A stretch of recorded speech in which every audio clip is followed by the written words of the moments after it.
Hi everyone, मैं रोहन यादव आप सभी का एक बार फिर से अपने यूट्यूब चैनल पर स्वागत करता हूं। जैसा कि आप सभी लोगों को पता है कि मैं अपने यूट्यूब चैनल पर समाज कार्य के संबंध में संपूर्ण जानकारी प्रोवाइड कराता हूं। और आज की जो हमारी ये क्लास है मेडिकल सोशल सर्विस ऑफिसर, जिसकी vacancy AIIMS medical social work में निकली हुई है। और साथ ही साथ हम लोग चर्चा करेंगे एनटीए यूजीसी नेट, जिसका एग्ज़ाम 2023 में होने वाला है। कुल टोटल मिला जुला कर मैंने आप लोगों के लिए 150 मॉक टेस्ट लिए हैं और ये प्रश्न जो है 150 सोशल वर्क से संबंधित हैं और सभी के सभी प्रश्न फैक्ट पर आधारित हैं। आपको मैं बता दूं, यदि आप मेडिकल सोशल सर्विस ऑफिसर की आप तैयारी कर रहे हैं एम्स मेडिकल सोशल वर्क में, तो इसकी फ़ीस 3500 रुपये रखी गई है। सोशल वर्क से रिलेटेड पूरी जानकारी आप लोगों को 3500 रुपये में दी जाएगी। मॉक टेस्ट भी दिए जाएंगे, प्रीवियस ईयर के क्वेश्चन पेपर भी दिए जाएंगे और मैंने आप लोगों के लिए सिलेबस भी बना दिया है। और वो सिलेबस आपके मैंने व्हाट्सएप ग्रुप और टेलीग्राम ग्रुप में शेयर भी कर दिया है। आप लोग को अच्छी तरीके से मालूम है, nature and development social work से 10 क्वेश्चन पूछे जाएंगे। सोशोलॉजिकल कॉन्सेप्ट से भी आपसे 10 प्रश्न पूछे जाएंगे। Human behaviour and social environment से 10 प्रश्न पूछे जाएंगे। Social action and social moment से 10 प्रश्न पूछे जाएंगे। रिसर्च इन सोशल एक्शन से भी 10 प्रश्न पूछे जाएंगे। इसके अंतर्गत क्या क्या पढ़ना है रिसर्च इन सोशल वर्क में, तो क्वालिटेटिव अप्रोच और क्वांटिटेटिव अप्रोच के बारे में हमें जानकारी रखनी है। ठीक है, सोशल जस्टिस एंड इन्वायरमेंट के बारे में पढ़ना है और एम्पावरमेंट के बारे में भी पढ़ना है। सोशल एंड डिजास्टर मैनेजमेंट के बारे में पढ़ना है। काउंसलिंग के बारे में पढ़ना है। एचआईवी एड्स के बारे में पढ़ना है। HIV AIDS and social work practice वहाँ आपको करना पड़ेगा। तो ये सिलेबस मैंने निर्धारित कर दिया है। बहुत सारे इसमें चीज़ें मेंशन मैंने कर रखा है। आप लोगों को ये सिलेबस जो है ऑनलाइन क्लास में प्रोवाइड करा दी जाएगी। ठीक है, वहीं अगर बात करें, यदि आप एनटीए यूजीसी नेट की ऑनलाइन क्लास लेना चाहते हैं तो जिसकी फ़ीस 5000 रखी गई है, 2 किस्तों में आपको जमा करना है 2500 रुपये करके। और यदि आप इंटरेस्टेड हैं UGC net social work crack करने के लिए और एम्स मेडिकल सोशल वर्क का भी एग्ज़ाम क्रैक करने के लिए, तो आप मुझसे संपर्क कर सकते हैं 8506031308 पर। आप मुझे कॉल भी कर सकते हैं और व्हाट्सअप भी कर सकते हैं। आप सभी लोग समाज कार्य के संबंध में संपूर्ण जानकारी आप लोगों को मैं प्रोवाइड कराऊंगा। चलिए स्टार्ट करते हैं आज के ये प्रश्न। तो हमारे सामने पहला प्रश्न ये है कि प्रशासन को नीति के रूप में किसने लिया है। प्रशासन को नीति के रूप में किसने लिया है। प्रश्न आप सबके सामने अच्छे हैं। अगर मैं आपसे बात करूं तो यहाँ ऑप्शन नंबर प्रोसो के बारे में देखिए, सी वाला आपका करेक्ट जवाब हो जाएगा। Option number C is the right answer हो जाएगा। वहीं बात करें question number 2, the study of administration नामक एक पुस्तक है, इसका प्रकाशन कब हुआ था। बहुत ही इंपॉर्टेंट सवाल है ये आप सबके लिए, एडमिनिस्ट्रेशन से संबंधित है। तो इसका सही जवाब हो जाएगा सन 1887 में, यानी 1887 में। बात करते हैं नेक्स्ट सवाल को लेकर। देखिए एक चीज़ मैं बता दूं, जैसे ही आप एम्स मेडिकल सोशल वर्क का पेपर देने जाएंगे, सीबीटी पे आधारित है, तो आपके सामने वहाँ पे लैंग्वेज आएगा, या तो इंग्लिश आएगा नीचे या फिर हिंदी आएगा। 2 लैंग्वेज आएंगी। इन दोनों लैंग्वेज में आपको एक लैंग्वेज को चुनाव करना होगा। यदि आपने हिंदी को दबा दिया तो सारे प्रश्न आपके हिंदी में रहेंगे। यदि आप सोचो कि ये हिंदी का प्रश्न मैं इंग्लिश में कन्वर्ट कर दूँ तो ये नहीं होगा। वैसे अगर आपने इंग्लिश का चुनाव कर लेंगे तो आप सोचिए कि अगर इंग्लिश का प्रश्न आप हिंदी में कन्वर्ट करना चाहते हैं तो ये भी नहीं होगा। परंतु अगर हम एनटीए यूजीसी नेट की बात करें तो यूजीसी नेट में दोनों लैंग्वेज का प्रयोग होगा। ठीक है, याद रखिएगा आप सभी लोग ये भी चीज़ें। तो क्वेश्चन नंबर 3 हमारे सामने है, द स्टडी ऑफ एडमिनिस्ट्रेशन का प्रकाशन किसने कराया था 1887 में। तो अगर हम इसका सही जवाब बताएं तो ऑप्शन नंबर कौन सा सही होना चाहिए, तो सही जवाब option number C, Woodrow Wilson का सही करेक्ट माना जाएगा यहाँ पर ऑप्शन नंबर सी। वहीं बात करते हैं शिक्षा प्रशासन में शिक्षण और सीखने की प्रक्रिया से संबंधित लक्ष्यों और नीतियों के विकास को प्रोत्साहन करने वाली सुविधाएं निहित है, या कथन किस विद्वान का है। Question number 4 option number A correct जवाब होगा, कैपबेल एवं अन्य। क्वेश्चन नंबर 5 लेंगे, 5वां, शिक्षा प्रशासन के कौन से आधार हैं। क्वेश्चन 5 है आपके सामने। इसका जो सही जवाब होगा ऑप्शन नंबर सी होगा, शैक्षिक उद्देश्य, मनोवैज्ञानिक तथा सामाजिक आधार। ऑप्शन नंबर सी करेक्ट होगा। बात करेंगे क्वेश्चन नंबर 6 के बारे में, बी सीयर्स के अकॉर्डिंग शिक्षा की प्रशासनिक क्रिया की क्रियाएं होती हैं। तो कितनी क्रियाएं दी गई हैं? क्वेश्चन नंबर 6 का सही जवाब हो जाएगा ऑप्शन नंबर ए, 5। आगे बढ़ेंगे, क्वेश्चन नंबर 7 पर लेंगे कि शिक्षा के प्रशासनिक क्रियाओं से सम्मिलित किया जाता है। क्वेश्चन नंबर 7 का सही जवाब हो जाएगा नियोजन और संगठन भी है, निर्देशन, समन्वय, नियंत्रण भी है, निर्णय, रिपोर्टिंग और मूल्यांकन भी है, इसलिए ऑप्शन नंबर आपका डी करेक्ट माना जाएगा। आगे बात करेंगे पुनरीक्षण समिति की स्थापना किसकी अध्यक्षता में हुई थी? क्वेश्चन नंबर 8 का डॉक्टर ईश्वर भाई पटेल के अध्यक्षता में हुई थी, ऑप्शन नंबर बी आपका सही माना जाएगा। आगे बढ़ेंगे, क्वेश्चन नंबर 9 के बारे में, राष्ट्रीय शिक्षा नीति 1986 में कॉमन कोर में किन राष्ट्रीय मूल्यों को स्थान दिया गया था? क्वेश्चन नंबर 9 का जो सही जवाब होगा लोकतंत्र को भी दिया गया था, धर्मनिरपेक्षता और पर्यावरण का संरक्षण एवं समिति परिवार का महत्व पर भी बात हुई थी, ऑप्शन नंबर आपका डी वाला सही रहेगा क्वेश्चन नंबर 9 का।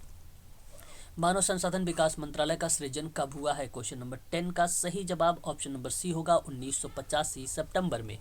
बात करेंगे क्वेश्चन नंबर 11 के बारे में, मानव संसाधन विकास मंत्रालय के कितने भाग हैं? क्वेश्चन नंबर 11 का सही जवाब होगा ऑप्शन नंबर बी, यानी 5 भाग हैं। बात करेंगे क्वेश्चन नंबर 12 के बारे में, मानव संसाधन विकास मंत्रालय के शिक्षा विभाग के सचिवालय का नेतृत्व करता है। क्वेश्चन नंबर 12 का सही जवाब होगा शिक्षा सचिव, ऑप्शन नंबर आपका सी सही माना जाएगा। बात करेंगे क्वेश्चन नंबर 13 के बारे में, राष्ट्रीय प्रौढ़ शिक्षा संस्थान की स्थापना हुई थी, बहुत ही इंपॉर्टेंट सवाल है क्वेश्चन नंबर 13 का सही जवाब 1991 माना जाएगा, ऑप्शन नंबर बी करेक्ट रहेगा। क्वेश्चन नंबर 14 की बात करेंगे, विश्वविद्यालय अनुदान आयोग की आयोग की स्थापना किसकी सिफारिश पर हुई थी? यूजीसी की बात हो रही है, यूजीसी की स्थापना किसकी सिफारिश पे हुई थी? तो क्वेश्चन नंबर 14 का सही जवाब ऑप्शन नंबर सी होगा, विश्वविद्यालय शिक्षा आयोग पर। ठीक है, बात करेंगे नेक्स्ट सवाल को लेकर, क्वेश्चन नंबर 15, विश्वविद्यालय अनुदान आयोग की स्थापना कब हुई थी? क्वेश्चन नंबर 15, तो सही जवाब हो जाएगा यहाँ पर ऑप्शन नंबर बी 1953 में। आगे बात करेंगे, विश्वविद्यालय अनुदान आयोग की वैधानिक संस्था का रूप कब प्राप्त हुआ? क्वेश्चन नंबर 16 का सही जवाब हो जाएगा 1956, ऑप्शन नंबर बी। बात करेंगे नेक्स्ट सवाल पर, राष्ट्रीय शैक्षिक अनुसंधान एवं प्रशिक्षण परिषद की स्थापना कब हुई थी? क्वेश्चन नंबर 17 सही जवाब 1962 में हुआ था, यहाँ पर सी ऑप्शन करेक्ट होगा। बात करेंगे क्वेश्चन नंबर 18 के बारे में, राष्ट्रीय शिक्षा संस्थान स्थित है, राष्ट्रीय शिक्षा संस्थान कहाँ पे स्थित है? तो नई दिल्ली में स्थित है, ऑप्शन नंबर ए सही रहेगा। भारत में कितने क्षेत्रीय शिक्षा कॉलेज हैं? भारत में कुल कितने क्षेत्रीय शिक्षा कॉलेज हैं? क्वेश्चन नंबर 19 का सही जवाब हो जाएगा ऑप्शन नंबर ए 4 है। बात करेंगे क्वेश्चन नंबर 20 के बारे में, अखिल भारतीय तकनीकी शिक्षा परिषद की स्थापना किस समिति के सिफारिश पे हुई थी? क्वेश्चन नंबर सी सरदार समिति पर हुई थी। देखिए, इन पे जब मैं ऑनलाइन आप लोगों से क्लास लूँगा, लाइव क्लास जब क्लास में, तो वहाँ पर मैं आपको व्याख्या सहित आप लोगों को बताऊंगा। ठीक है, यहाँ केवल आप प्रश्न देखें और उसके उत्तरों को ध्यान में रखें। निम्न में से केंद्र विश्वविद्यालय कौन सा है? क्वेश्चन नंबर 21 का सही जवाब ऑप्शन नंबर डी होगा, हैदराबाद विश्वविद्यालय, हैदराबाद में जो है। बात करेंगे क्वेश्चन नंबर 22 के बारे में, राष्ट्रीय शिक्षा परिषद को संवैधानिक स्तर कब मिला था? क्वेश्चन नंबर 22 का सही जवाब हो जाएगा 1993, option number B.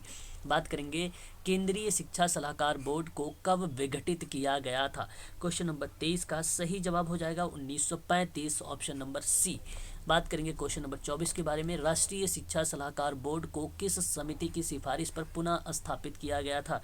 Question number 24 का सही जवाब हो जाएगा हरटांग समिति, ऑप्शन नंबर बी। बात करेंगे क्वेश्चन नंबर 25 के बारे में, अखिल भारतीय प्राथमिक शिक्षा परिषद की स्थापना कब हुई थी?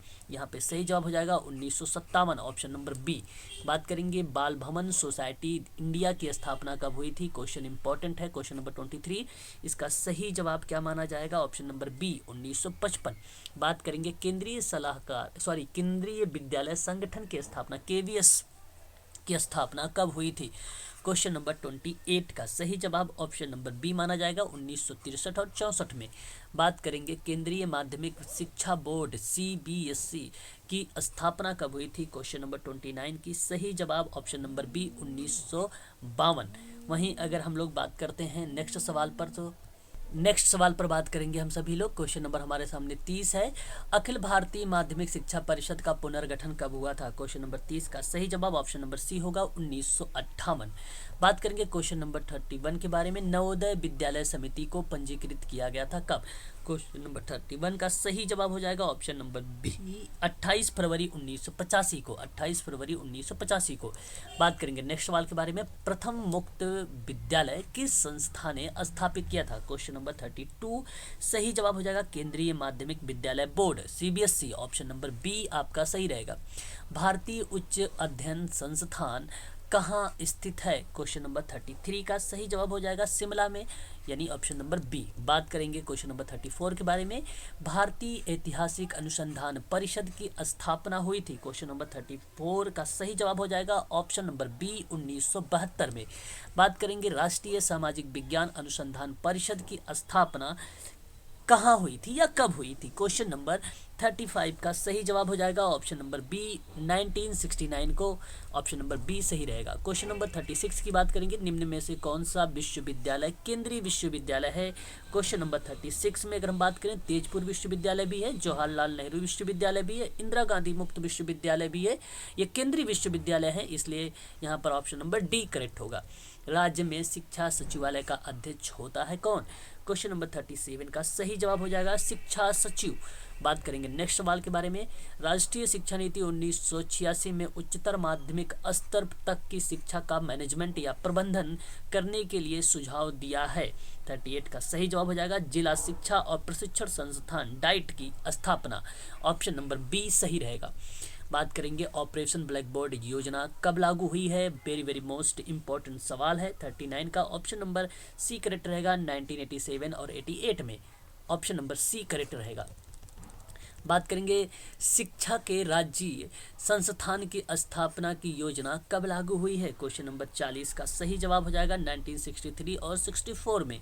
बात करेंगे क्वेश्चन नंबर 41 के बारे में कि राष्ट्रीय मुक्त विश्वविद्यालय की स्थापना हुई है। क्वेश्चन नंबर 41 का सही जवाब हो जाएगा 1979 में। Option number B. बात करेंगे केंद्रीय शैक्षिक टेक्नोलॉजी संस्थान स्थित है। क्वेश्चन नंबर 42 का सही जवाब हो जाएगा दिल्ली में। बात करेंगे राज्य विज्ञान शिक्षा संस्थान जबलपुर की स्थापना कहाँ पर हुई है या स्थापना कहाँ हुई है? क्वेश्चन नंबर 43 का सही जवाब हो जाएगा 43 का 1968 जून 1968। बात करेंगे नेक्स्ट सवाल के बारे में। विद्यालय संगठन के मूलभूत सिद्धांत कौन से हैं? क्वेश्चन नंबर 44 का सही जवाब हो जाएगा लोच का सिद्धांत भी है, लोकतांत्रिक भी है, उपलब्ध संसाधनों के अधिकतम उपयोग का भी सिद्धांत माना जाता है, इसलिए ऑप्शन नंबर आपका डी सही रहेगा। उपरयुक्त सभी के सभी करेक्ट माने जाएंगे। बात करेंगे नेक्स्ट सवाल के बारे में। विद्यालय संगठन का उद्देश्य क्या हो सकता है? क्वेश्चन नंबर 45 का सही जवाब जो होगा ऑप्शन नंबर सी बालकों का सर्वांगीण विकास से।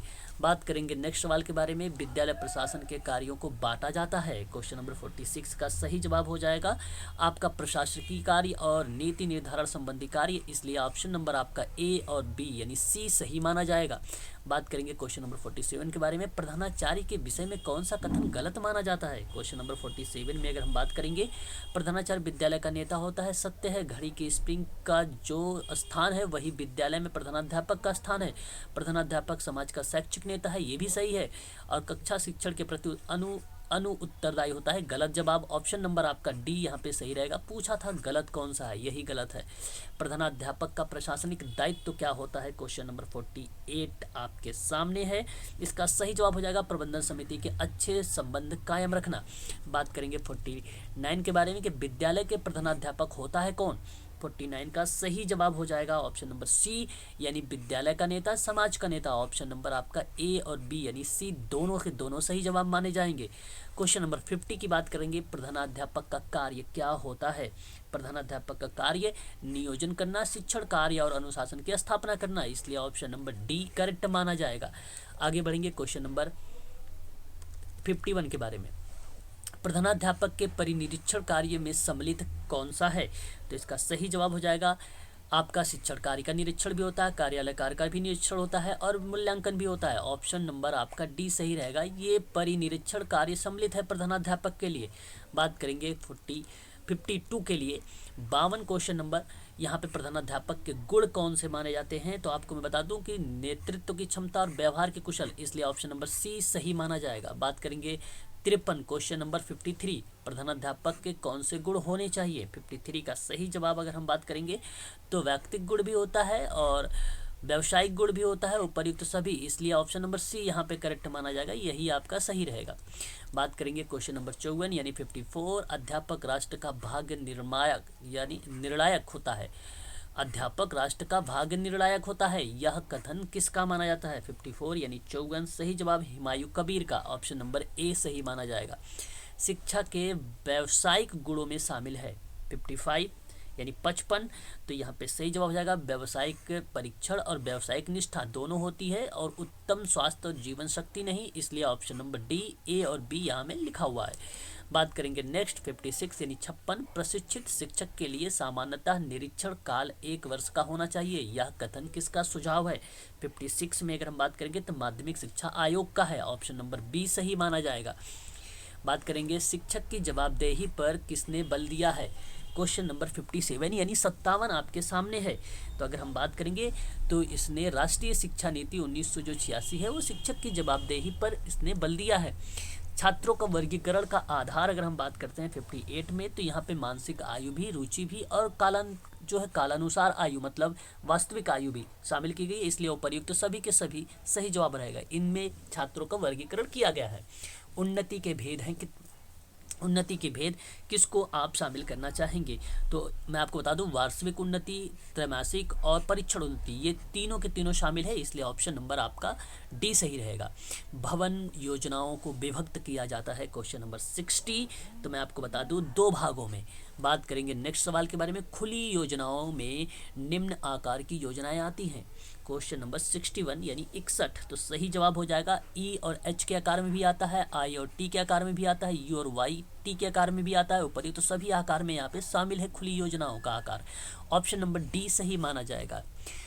देखिए बंद योजनाओं में किस आकार की योजनाएं आती हैं? क्वेश्चन नंबर 62, तो सही जवाब हो जाएगा यहाँ पे ठोस आयताकार और शून्य आयताकार में, यानी ऑप्शन नंबर सी सही माना जाएगा।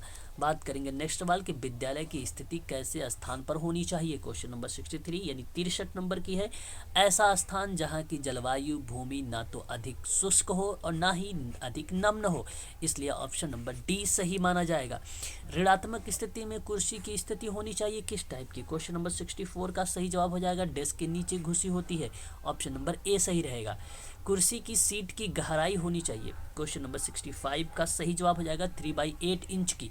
बात करेंगे नेक्स्ट सवाल के बारे में, कक्षा में सीटों की व्यवस्था की जाती है, क्वेश्चन नंबर 66 आपके सामने, क्षैतिज रूप में भी और शीर्षात्मक रूप में भी, अर्धगोलाकार ढंग से भी, उपर्युक्त सभी प्रकार से भी, इसलिए ऑप्शन नंबर आपका डी होगा। कक्षा में सीटों की व्यवस्था इस टाइप से हो सकती है।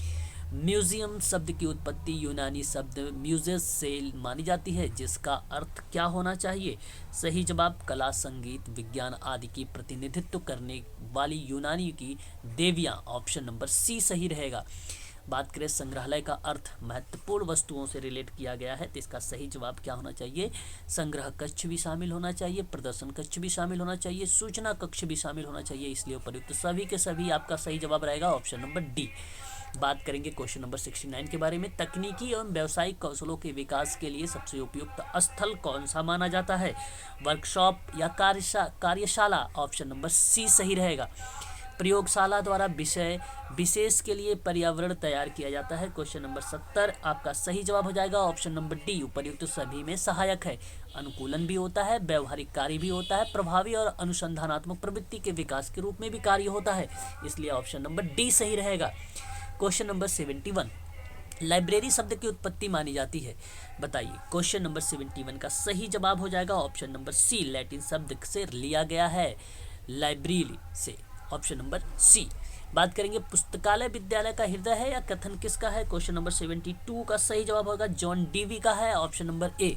बात करेंगे 73 के बारे में, पुस्तकालय के अधिकाधिक उपयोग को प्रोत्साहित करने के लिए कौन सा कदम उठाया जाए? क्वेश्चन नंबर 73 का सही जवाब ऑप्शन नंबर डी होगा, उपरयुक्त सभी उपाय, जैसे पुस्तकालय दिवस मनाया जाए, पुस्तकों के विषय के अकॉर्डिंग प्रदर्शनी भी लगाई जाए, सूचना पट पर पुस्तकों को मुख्य पत्र और पूर्व निरीक्षण अध्ययन सामग्री की सूची भी प्रस्तुत की जाए, इसलिए ऑप्शन नंबर आपका डी सही रहेगा। पुस्तकालय अध्यक्ष में गुण होने चाहिए, क्वेश्चन नंबर 74 की बात करेंगे तो यहाँ पे चतुर्थ, मिलनसार और उत्साह, उपर्युक्त सभी सही रहेगा, ऑप्शन नंबर डी। बात करेंगे नेक्स्ट सवाल के बारे में कि खेल के मैदान में तथा छात्रावास में बालक एक दूसरे से जो पाठ सीखते हैं वे विद्यालय में सीखे गए पाठों से 9 गुना अधिक उपयोगी होता है, या कथन किस विद्वान का है? Question number 75, option number A Jean Jacques Rousseau, option number A सही रहेगा। बात करेंगे छात्र अध्यक्ष में गुण होना चाहिए, छात्र अध्यक्ष में गुण होने चाहिए, कौन से गुण होने चाहिए? ऑप्शन नंबर अगर हम बात करेंगे कुशल संगठनकर्ता का भी होना चाहिए, न्यायप्रियता भी होनी चाहिए और नेतृत्व करने की क्षमता, इसलिए ऑप्शन नंबर डी सही रहेगा, उपर्युक्त सभी। छात्रालय में निम्न में से कौन सा रजिस्टर होना चाहिए? क्वेश्चन नंबर 77, आपकी अगर हम बात करें तो संपत्ति रजिस्टर होना चाहिए, कैश बुक और प्रवेश रजिस्टर, इसलिए ऑप्शन नंबर डी सही रहेगा। आगे बढ़ेंगे, विद्यालय अभिलेखों का उपयोग होता है, बताइए विद्यालय रिकॉर्ड जो है स्कूल रिकॉर्ड का उपयोग कहाँ पर होता है? ये सभी मेडिकल सोशल वर्क से रिलेटेड आप सबके सामने प्रश्न है। एनटीए यूजीसी नेट से संबंधित सोशल वर्क से रिलेटेड भी ये सारे के सारे प्रश्न पूछे जा सकते हैं। एम्स मेडिकल सोशल वर्क में मैं आपसे बताऊं ये वेरी वेरी मोस्ट इंपॉर्टेंट है, मैनेजमेंट से प्रश्न पूछे जाते हैं, ये सारे के सारे प्रश्न इंपॉर्टेंट है। तो मैं आपसे बताऊं अगर विद्यालय अभिलेख तो संदर्भ के लिए भी होता है, निर्देशन के लिए भी होता है, आयोजन के लिए भी होता है, इसलिए ऑप्शन नंबर डी सही रहेगा, उपर्युक्त सभी के लिए। सर्विस बुक है, बताइए सर्विस बुक क्या है? सर्विस बुक की बात अगर हम करें तो कर्मचारी और अधिकारी सेवा अभिलेख है। आगे बात करें 80 के बारे में, विद्यालय इतिहास से संबंधित सूचनाओं का लेख रखा जाता है, क्वेश्चन नंबर 80 का सही जवाब हो जाएगा विद्यालय कैलेंडर में। बात करेंगे जनरल लेजर किस प्रकार का अभिलेख माना जाता है? क्वेश्चन नंबर 81 का सही जवाब होगा वित्तीय से।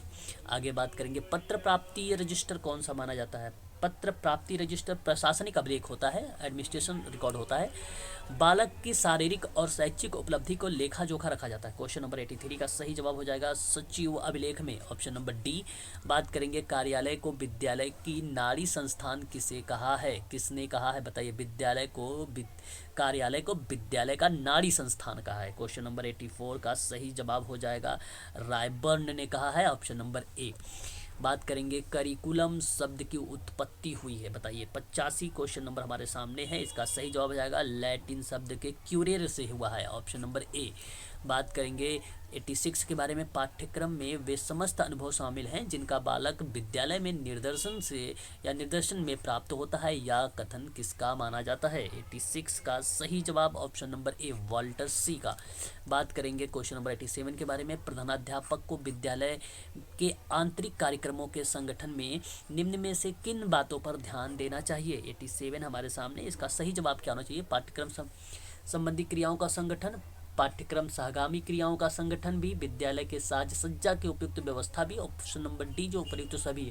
तो ये सारे प्रधानाध्यापक को विद्यालय के आंतरिक कार्यक्रमों के संगठनों में बातों पर ध्यान देना चाहिए, इसलिए ऑप्शन नंबर डी आपका सही रहेगा। बात करेंगे विषय केंद्रित पाठ्यक्रम के बारे में, क्वेश्चन नंबर 88 हमारे सामने है, सही जवाब हो जाएगा विषय के आधार पर बनाया जाता है। बात करेंगे क्वेश्चन नंबर 89 के बारे में कि क्रिया प्रधान का पाठ्यक्रम में क्या चीज़ें शामिल की गई है? क्रिया अगर 89 की बात करें, क्रिया प्रधान पाठ्यक्रम में क्या शामिल किया गया? तो छात्रों की क्रियाओं एवं अनुभव पर बल दिया गया है, इसलिए ऑप्शन नंबर बी सही रहेगा। बात करेंगे समय तालिका के निर्माण में ध्यान रखना चाहिए, जब भी आप समय सारणी बनाएं, टाइम टेबल बनाएं तो उस समय आपको विषयों को क्रम ध्यान रखें, छात्रों की थकावट का भी ध्यान रखें और समय चक्रों का क्रम भी ध्यान रखें, इसलिए ऑप्शन नंबर डी आपका सही रहेगा। गर्मी के मौसम में विद्यालय का समय क्या होना चाहिए? गर्मी के मौसम में 7 बजे से शुरू होना चाहिए, ये बात आप जानते हैं। बात करेंगे समय तालिका के निर्माण में क्या भूमिका होती है आप सबकी? समय तालिका के निर्माण में तो मैं आपको बता दूं, शिक्षकों के हित में ध्यान में रखा जाए, विद्यालय के संबंधित सामग्री का भी ध्यान रखा जाए और शिक्षा विभाग के नियमों को भी ध्यान में रखा जाए, सभी का ध्यान रखा जाना चाहिए, ऑप्शन नंबर डी सही रहेगा। पाठ्यक्रम सहगामी क्रियाएं आधारित हैं, क्वेश्चन नंबर 93 का सही जवाब हो जाएगा। क्रिया के सिद्धांत पर भी होना चाहिए, रुचि के सिद्धांत पर भी होना चाहिए, नियोजन के सिद्धांत पर भी होना चाहिए, उपयुक्त सभी पे सभी होना चाहिए। देखिए ये प्रश्न का जो बेस बनाया गया है SGPGI के संबंध में, इसका बेस बनाया गया है। आप लोगों को मैं बता दूं, ये सवाल सारे के सारे SGPGI के आधार पे बनाए गए हैं, इसलिए प्रश्न इजी भी लग रहे हैं, क्योंकि आजकल मेडिकल सोशल वर्क में इसी टाइप से प्रश्न आप लोगों से पूछे जा रहे हैं। ध्यान दीजिएगा, यदि आप लोग एम्स मेडिकल सोशल वर्क की ऑनलाइन क्लास लेना चाहते हैं तो मैं आपको बता दूं, इसकी फ़ीस 3500 रुपये रखी गई है। यदि आप NTA UGC नेट की बात करते हैं, जहां पर अप्लाइड प्रश्नों के साथ साथ फैक्ट प्रश्नों भी पूछे जाते हैं, उन सभी का अगर कॉन्सेप्ट क्लियर करना है सोशल वर्क में तो मैं आपको बता दूं उसकी फ़ीस 5000 रखी गई है, जो आप 2 किस्तों में जमा करेंगे 2500 रुपये करके। बात करेंगे क्वेश्चन नंबर नेक्स्ट पर कि 94 पाठ्यक्रम सहगामी क्रियाएं निम्न में से किसकी पूर्ति में सहायक है। क्वेश्चन नंबर 94 सही जवाब क्या होना चाहिए इसका। व्यक्तिगत आवश्यकताएं भी होनी चाहिए, सामाजिक आवश्यकताएं भी, किशोरावस्था की आवश्यकताएं भी। ऑप्शन नंबर डी सही रहेगा, यहाँ पे सुपरयुक्त सभी की आवश्यकताएं होती हैं। क्वेश्चन नंबर 95 पाठ्यक्रम सहगामी क्रिया में सहायक है क्या, बताइए। क्वेश्चन नंबर 19 जो है 95 आपके सामने है 95। तो आपको मैं अगर बताऊं तो नैतिक गुणों का विकास होना चाहिए, अनुशासन स्थापित करने में भी, विशेष रुचि के विकास में भी उपयुक्त सभी के सभी पाठ्यक्रम सहगामी क्रियाएं में सहायक है। साहित्य पाठ्य सहगामी क्रिया होती है कौन सी, बताइए। साहित्य पाठ्य सहगामी क्रिया कौन सी है। क्वेश्चन नंबर 96 इसका सही जवाब हो जाएगा ऑप्शन नंबर सी, वाद विवाद एवं कविता प्रतियोगिता, ऑप्शन नंबर सी। बात करेंगे नेक्स्ट सवाल के बारे में कि भारत में स्काउटिंग को कब अपनाया गया। क्वेश्चन नंबर 97 यानी 97 इसका सही जवाब हो जाएगा 1911 में। ठीक है, आगे बात करेंगे विद्यालय पत्रिका का प्रकाशन किस स्तर पर या किस प्रकार की पाठ्य सहगामी क्रिया है। विद्यालय पत्रिका जो होती है उसका प्रकाशन किस प्रकार के पाठ्य सहगामी क्रिया मानी जाती है। शारीरिक, सांस्कृतिक, सामाजिक या शैक्षिक एवं साहित्य। क्वेश्चन नंबर 98 का सही जवाब हो जाएगा ऑप्शन नंबर डी, शैक्षिक एवं साहित्य।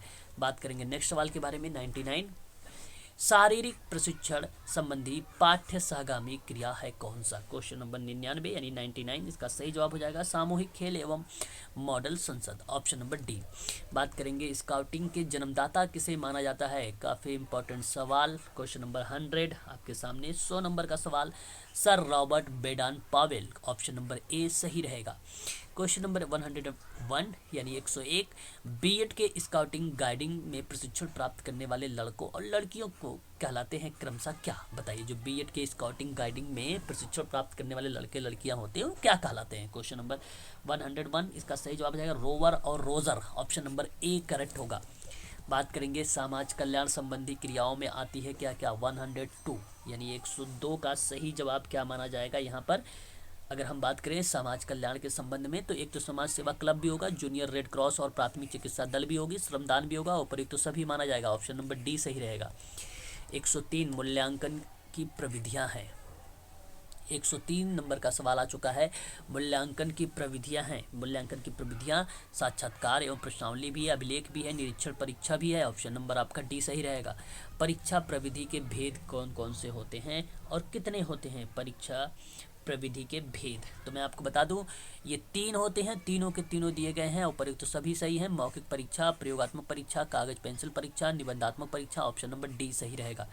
बात करेंगे 105 के बारे में, साधारण प्रत्यास्मरण प्रश्न द्वारा छात्रों की क्या होना है। देखिए संस्मरण शक्ति की जांच होती है, क्वेश्चन नंबर 105 का यही सही जवाब है, बाकी सारे गलत हैं।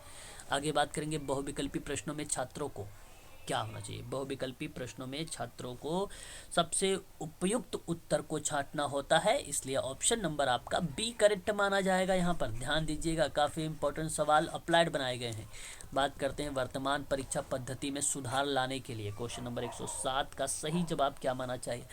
लघु उत्तरात्मक प्रश्नों को प्रश्न पत्र में स्थान दिया जाए, सही बात है। उद्देश्य आधारित वस्तुनिष्ठ प्रश्नों को प्रश्न पत्र में स्थान दिया जाए। सत्रीय कार्य को समाप्त महत्व पर प्रदान किया जाए, सभी उपाय को अपनाना चाहिए। देखिए वर्तमान परीक्षा पद्धति को इस तरीके से सुधार किया जाएगा तो समझो एक सही तरीके से आप टेक्निक को फॉलो कर रहे हैं, ऑप्शन नंबर आप डी को सही चुनाव करेंगे।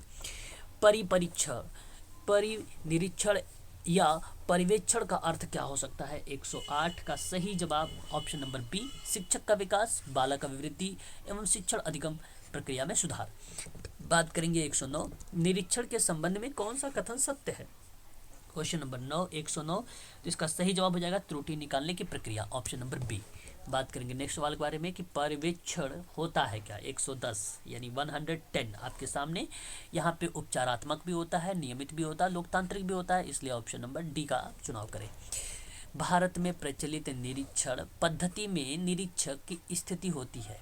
क्वेश्चन नंबर 111 111 इसका सही जवाब हो जाएगा सहयोगी नेता भी होता है और अधिनायक भी होता है, तो इसलिए ऑप्शन नंबर आप बी और सी का चुनाव करें, डी में है। बात करेंगे प्रचलित निरीक्षण होता है क्या, 112 आपके सामने सही जवाब क्या माना जाएगा यहाँ पर।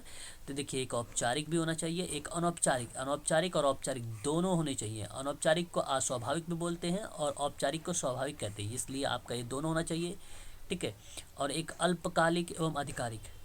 देखिए यहाँ पर थोड़ा सा समझते हैं, प्रचलित निरीक्षण किसको कहते हैं। प्रचलित निरीक्षण होता है, प्रचलित निरीक्षण होता है। इस प्रश्न को आप सभी लोग छोड़ दीजिए, ठीक है। आप लोगों को अगर आ रहा होगा तो आप लोग कमेंट करिएगा, एक बार मुझे बताइएगा कि इसका सही जवाब क्या होना चाहिए 112 का। बेसिकली मेरे हिसाब से अनौपचारिक को अस्वाभाविक बोलते हैं, औपचारिक को स्वाभाविक कहते हैं, ठीक है। तो यहाँ पे साथ में प्रिंटेड हो जाए, अल्पावधि भी होती है, ये तीनों होते हैं, बट ऑप्शन में 3 दिए नहीं है, ठीक है। ये तीनों माने जाएंगे। आगे बढ़ेंगे नेक्स्ट सवाल, इसको कमेंट करिएगा, मैं इसका जो है आप लोगों को कमेंट करके ग्रुप में बता दूंगा इसका सही जवाब क्या होगा। क्वेश्चन नंबर 113 आपके सामने आ गया, पर्यवेक्षण या परिनिरीक्षण का कार्य क्षेत्र कितना होगा। 113 का सही जवाब क्या होगा। सामान्य प्रशासन, शैक्षिक कार्य, पर्यवेक्षक और अनुशासन दोनों सारी होते हैं, तो इसलिए उपयुक्त तो सभी के सभी करेक्ट हो जाएगा, डी वाला। बात करेंगे नेक्स्ट सवाल के बारे में, 114 पर्यवेक्षण का मुख्य लक्ष्य क्या हो सकता है। 114 का सही जवाब हो जाएगा शिक्षण अधिगम की प्रक्रिया में सुधार करना। बात करेंगे पर्यवेक्षण की वैयक्तिक विधि क्या होती है। 115 का सही जवाब क्या माना जाना चाहिए। यहाँ पर निर्देशित निरीक्षण भी होता है, साक्षात्कार भी होता है, क्रियात्मक अनुसंधान और व्यक्तिगत रूप से समस्याओं का समाधान भी होता है। उपयुक्त तो सभी सही रहेंगे, डी भी। डिसिप्लिन शब्द की उत्पत्ति लैटिन शब्द की से हुई है, बताइए किस शब्द से हुई है। लैटिन शब्द से हुई है, तो इसका सही जवाब क्या होना चाहिए। पहला ही सही है, डिसिप्लिना, ऑप्शन नंबर ए। बात करेंगे डिसिप्लिन शब्द की उत्पत्ति लैटिन शब्द से डिसिप्लिना शब्द से हुई है, जिसका अर्थ क्या बन सकता है। 117 का सही जवाब हो जाएगा अनुशासन भी बनता है, व्यवस्था भी बनता है, नियम भी बनता है, इसलिए ऑप्शन नंबर डी सही रहेगा। अनुशासन स्थापन के सकारात्मक साधनों में आते हैं क्या। 118 का सही जवाब क्या होना चाहिए। उपयुक्त पाठ्य सहगामी क्रियाओं की व्यवस्था भी आती है ना, और नैतिक शिक्षा की व्यवस्था, पुरस्कार भी होता है, ऑप्शन नंबर डी सही रहेगा यहाँ पर। क्वेश्चन नंबर 119 अनुशासन स्थापन के नकारात्मक साधनों में आते हैं। 119 का सही जवाब क्या होना है। शिक्षक अभिभावक सहयोग, ऑप्शन नंबर ए सही रहेगा। बात करेंगे नेक्स्ट, डंडा छूटा बालक बिगड़ा के आधार पर अनुशासन की किस अवधारणा को जन्म लिया है या जन्म मिला है। क्वेश्चन नंबर 120 इसका सही जवाब हो जाएगा दमनात्मक अनुशासन, ऑप्शन नंबर ए।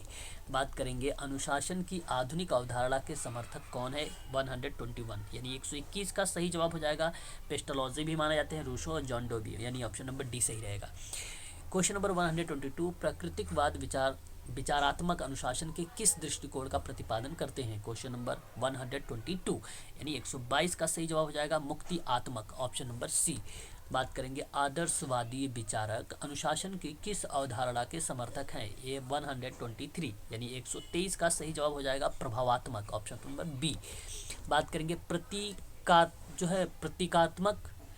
प्रतीकात्मक सिद्धांत आधारित है, प्रतीकात्मक सिद्धांत आधारित है 124 में ईंट का जवाब पत्थर के सिद्धांत पर, ऑप्शन नंबर ए पर। अनुशासनहीनता का सामाजिक कारक है। 125 का सही जवाब हो जाएगा आर्थिक विषमता, ऑप्शन नंबर डी। बात करेंगे नेक्स्ट, सामूहिक अनुशासनहीनता का उदाहरण क्या माना चाहिए। सामूहिक अनुशासनहीनता का उदाहरण सामूहिक रूप से प्रदर्शन एवं हड़ताल, ऑप्शन नंबर डी।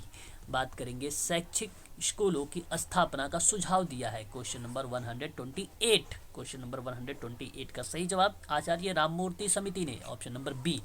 बात करेंगे शैक्षिक संकुल में सम्मिलित होंगे, शैक्षिक संकुल में सम्मिलित होंगे 129 इसका सही जवाब हो जाएगा स्थानीय कॉलेज, हाई स्कूलों के समूह और मिडिल और प्राथमिक विद्यालय, ऑप्शन नंबर बी। बात करेंगे संस्थागत नियोजन होना चाहिए 130 यानी 130 सही जवाब हो जाएगा नमनीय, ऑप्शन नंबर सी। लचीलापन, लोचशीलता। अमेरिका में बोस्टन ओमेजन ब्यूरो की स्थापना हुई थी 131 यानी 131 का सही जवाब 1908 में हुआ था, ठीक है। बात करेंगे निर्देशन की आवश्यकता महसूस किए जाने का कारण क्या हो सकता है। 132 आपके सामने आ चुका है, सही जवाब हो जाएगा छात्र संख्याओं में वृद्धि, पाठ्यक्रम की विविधता और बहुउद्देशीय विद्यालयों की स्थापना, ऑप्शन नंबर डी सही रहेगा। बात करेंगे निदर्शन, क्वेश्चन नंबर 133 133 की बात करते हैं, इसका सही जवाब हो जाएगा व्यक्ति की सहायता, ऑप्शन नंबर आगे बढ़ेंगे नेक्स्ट क्वेश्चन पर। सुसंगठित रूप से निर्देशन का संबंध किससे हो सकता है? 134 नंबर का सवाल। संकटों या कठिन क्षणों से। बात करेंगे नेक्स्ट सवाल के बारे में। बेरोजगारी की समस्या ने किस प्रकार की निदर्शन की मांग उत्पन्न की है? क्वेश्चन नंबर 135 का सही जवाब हो जाएगा व्यावसायिक। बात करेंगे नेक्स्ट सवाल के बारे में। शैक्षिक निदर्शन से संबंधित क्या हो सकता है? क्वेश्चन नंबर 136 का सही जवाब हो जाएगा विद्यालय का चयन भी होना चाहिए, पाठ्यक्रम के चुनाव से भी, और पाठ्यक्रम से आगामी क्रिया और शैक्षिक कार्यक्रम के साथ उपयुक्त अनुकूलन से भी, यानी ये तीनों सही है। ऑप्शन नंबर डी करेक्ट माना जाएगा शैक्षिक निर्देशन में। व्यवसायिक निर्देशन संबंधित किससे हो सकता है? क्वेश्चन नंबर 137 में ये भी देखिए व्यवसाय का चयन होना चाहिए, चुने हुए व्यवसाय के लिए व्यक्ति को तैयार करना भी चाहिए, व्यवसाय की उपयुक्त स्थिति को प्राप्त भी करना चाहिए, इसलिए ऑप्शन नंबर डी सही रहेगा। बात करेंगे नेक्स्ट सवाल 138 चारित्रिक निर्देशन से संबंधित आ गया सवाल आपके सामने। यहाँ पे चारित्रिक निर्देशन संबंधित नैतिक भावों का विकास, यही केवल सही रहेगा, ऑप्शन नंबर ए। बात करेंगे नेक्स्ट सवाल के बारे में। निदर्शन है अदा प्रदान प्रक्रिया, ये तीनों। क्वेश्चन नंबर 139 का सही जवाब हो जाएगा, ये तीनों के तीनों माने जाते हैं। बात करेंगे 140 निदर्शन प्रक्रिया का प्रथम पद क्या हो सकता है? 140 सवाल नंबर। तो व्यक्ति से संबंधित समस्त सूचनाओं को जानने को लेकर ऑप्शन नंबर ए सही रहेगा। बात करेंगे नेक्स्ट सवाल 141 शिक्षा आयोग के अकॉर्डिंग निदर्शन जो कार्यक्रम है उसका प्रारंभ होना चाहिए। 141 का सही जवाब हो जाएगा प्राथमिक स्तर से, ऑप्शन नंबर ए। बात करेंगे विद्यालय को मंत्रणा, मंत्रणा मतलब होता है काउंसलिंग दी जाती है, ठीक है, जो बालक है उसको काउंसलिंग दी जाती है, तो बताइए व्यक्तिगत तरीके से या सामूहिक तरीके से? क्वेश्चन नंबर 142 का जो सही जवाब हो जाएगा ऑप्शन नंबर सी माना जाएगा, दोनों तरीके से दिया जाता है, ए और बी से। निदर्शन कार्यक्रम के संगठन का प्रथम पद क्या होना चाहिए? 143 का सही जवाब हो जाएगा उत्तरदायित्व विभाजन।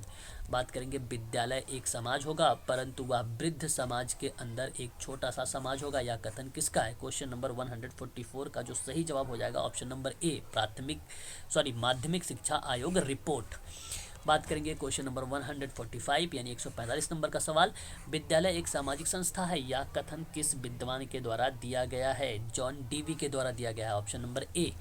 बात करेंगे समुदाय के प्रमुख साधन कौन से हैं? क्वेश्चन नंबर 146 का सही जवाब होना चाहिए क्या? प्रशासनिक और सामाजिक संस्था भी है, औद्योगिक केंद्र भी है और ऐतिहासिक स्थान भी है, इसलिए ऑप्शन नंबर डी सही रहेगा उपयुक्त सभी। क्वेश्चन नंबर 147 का सही जवाब क्या होना चाहिए? अगर हम बात करें तो यहाँ पे देखिए विद्यालय समुदाय को विद्यालय के निकट किन स्थानों से लाया जा सकता है? ठीक है, तो 147 मेलों उत्सव आदि को मनाना चाहिए, समुदाय के सदस्यों को आमंत्रित करना चाहिए, विद्यालय में सामूहिक जीवन के विभिन्न कार्यों का संगठन, इसलिए ऑप्शन नंबर डी उपयुक्त सभी के द्वारा होना चाहिए।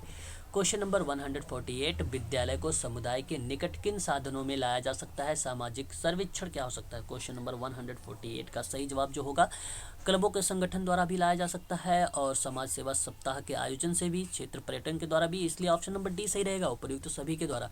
क्वेश्चन नंबर 149 घर वह साधन है जहां, क्वेश्चन नंबर 149 आपके सामने, बालक का लालन पालन किया जा रहा हो, बालक को स्नेह मिलता हो, बालक को प्राथमिक शिक्षा भी प्राप्त होती हो, ऑप्शन नंबर डी उपयुक्त सभी के सभी सही रहेंगे।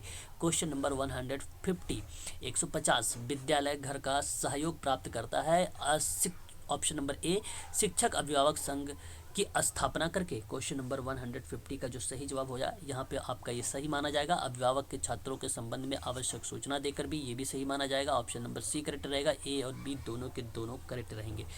क्वेश्चन नंबर नेक्स्ट और लास्ट, विद्यालय के जीवन की संतुष्टि बनाने का प्रमुख कारक क्या हो सकता है? क्वेश्चन नंबर 151 का अगर हम बात करेंगे तो शिक्षकों को परस्पर सहयोगी संबंध के रूप में, ये भी सही है, विद्यालय के समान चारित्रिक भावना, ये भी सही है, आदर्शवाक झंडा, विद्यालय गान एवं विशिष्ट चिन्ह भी, ऑप्शन नंबर आपका सी सही डी सही रहेगा यहाँ पे, ठीक है, ए बी और सी तीनों के तीनों करेक्ट सही जवाब है, इसलिए ऑप्शन नंबर डी सही रहेगा 151।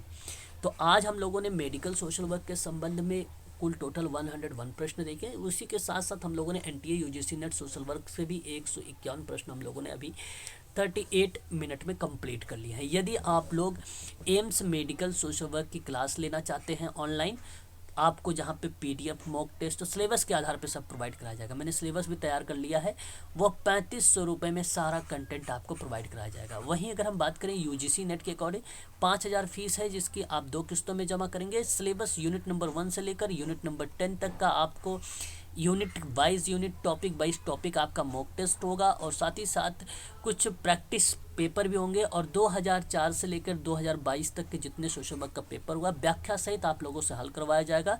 यदि आप एम्स और यूजीसी की क्लास लेना चाहते हैं, इंटरेस्टेड हैं, तो आप लोग मुझसे संपर्क कर सकते हो 8506031308 पर व्हाट्सअप करके भी, कॉल करके भी आप अधिक से अधिक जानकारी प्राप्त कर सकते हो सोशल वर्क में। ठीक है, तो आज के लिए बस इतना ही। फिर कल मुलाकात करते हैं हम लोग और भी प्रश्नों के साथ।